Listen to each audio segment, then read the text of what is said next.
It's spring! You probably spent the majority of winter hibernating, Netflix and chill, or coming home from work and never leaving the couch. If your motivation for fitness has just suddenly kicked in, let me tell you how it's going to go down. No doubt you'll be Googling the latest diet trends that everybody's talking about. Low fat, high fat, 1200 calories, low carbs, high protein. Or you can just kick it old school and just starve yourself. You'll probably rot away at this fitness, diet, health thing for at least a month, maybe even 2. If you're lucky, you'll get away with 3 months. Then from here, it can go in 2 different directions. Direction A, you would have lost a decent amount of weight, kick in summer, go out with your mates for a social bev and gain it all back again. Option B, you'll look at yourself and think, what the heck? I've barely changed at all. This thing is not working. With how busy our lives are day to day, we've been sold this false perception that you can shed kilos within a matter of weeks. Every year, people behave in the same regular pattern. It's such typical human behavior that fitness and health businesses are able to organize their marketing around this bizarre human way of thinking. If you check out canstar.com.au, they will let you know 1 in 5 people are way too busy to exercise. So I'm going to give you a big fat reality check. If you thought that this is another one of those fast track to bikini body for summer, then this ain't for you. Welcome to part 1. What you're doing wrong. Number 1, diets don't work. If anything, they just make you gain weight. Let's get some science into this. There's a study that everybody's raving on about. It is called Persistent Metabolic Adaptation 6 years after the Biggest Loser contest. Weight loss at the end of the competition averaged at around 58 kilos, which is a good thing. Resting metabolic rate had, however, decreased significantly. That's the one thing that you really don't want to decrease. Now, resting metabolic rate is basically everything that you do subconsciously. Breathing, blinking, thinking, can't think of anything else, or whatever it is, that's what you're burning. Fast forward 6 years, and on average, 41 kilos had been regained after the competition, while resting metabolic rate hadn't really changed too much. Increased just a little bit, just stayed quite low. Those people who maintained a greater weight loss after 6 years also experienced a greater metabolic slowing. Why else don't diets work? Low-calorie dieting increases cortisol. That isn't the fact, that's the name of the study. The article found that up to 64% of its study participants gained more weight than they lost when they were on their diet, which totally backs up that first study. It's also really bad for your hormones, especially if you're a woman. Number 2, that half an hour that you're spending on the treadmill, walking along, jogging along, maybe texting your mates, it ain't gonna cut it. I just dropped my phone. If your goal is to be really good at the following: texting while walking.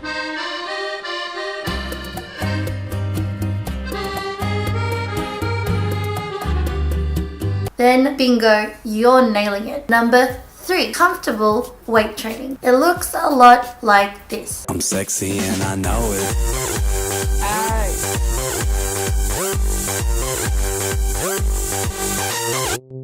The only way you're going to make change is through progressive overload. I ain't gonna get into the science of that. Number 4, exercising alone will not get you thin.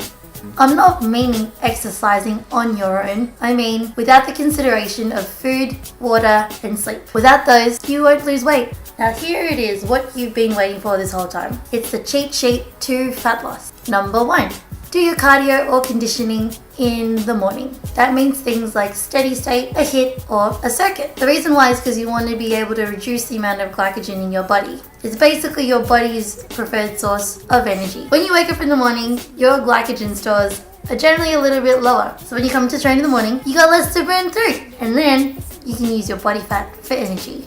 Number 2, do your resistance training in the afternoon/the evening. Training weights in the evening seems to be more beneficial, according to this study. Splitting your cardio and weights training by the morning and evening also increases daily energy expenditure. Say that 10 times. Splitting your cardio and resistance training will help increase your ability to tone. Number 3, you heard it all before, eat regularly. This study over here explored the differences between starvation and a calorie deficit. Basically, weight gain happens when your energy intake exceeds the amount of energy you are burning over a prolonged period of time. refraining from eating will give you that energy deficit. However, your appetite regulatory system will counter your body's stress over the lack of energy intake, modifying your behavioral and metabolic functions to balance your expenditure with your intake or lack of. And that's how you get things like 3:30itis.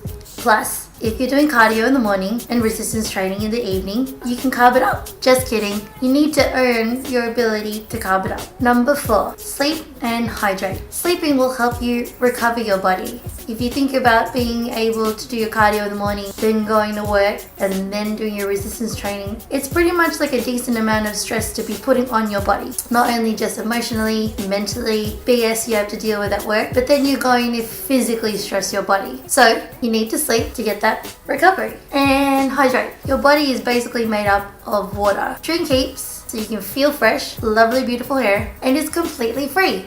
Sleep and hydrate are the two that is most easiest to get onto. You don't need a gym membership to start it straight away. You can get on it right now. So there you have it. You now have all the tools to get you on your way. It's easy.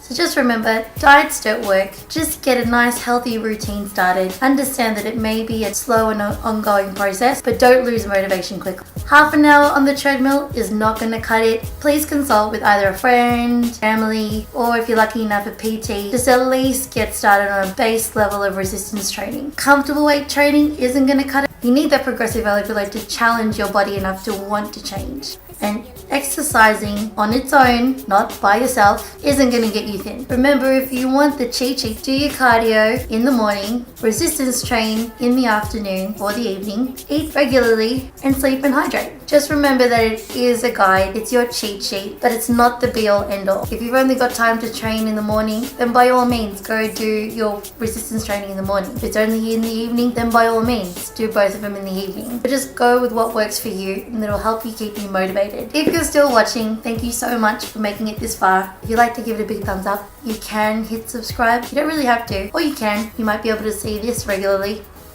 Write whatever the hell you want in the comments below. Thanks guys, I'll see you in the next one.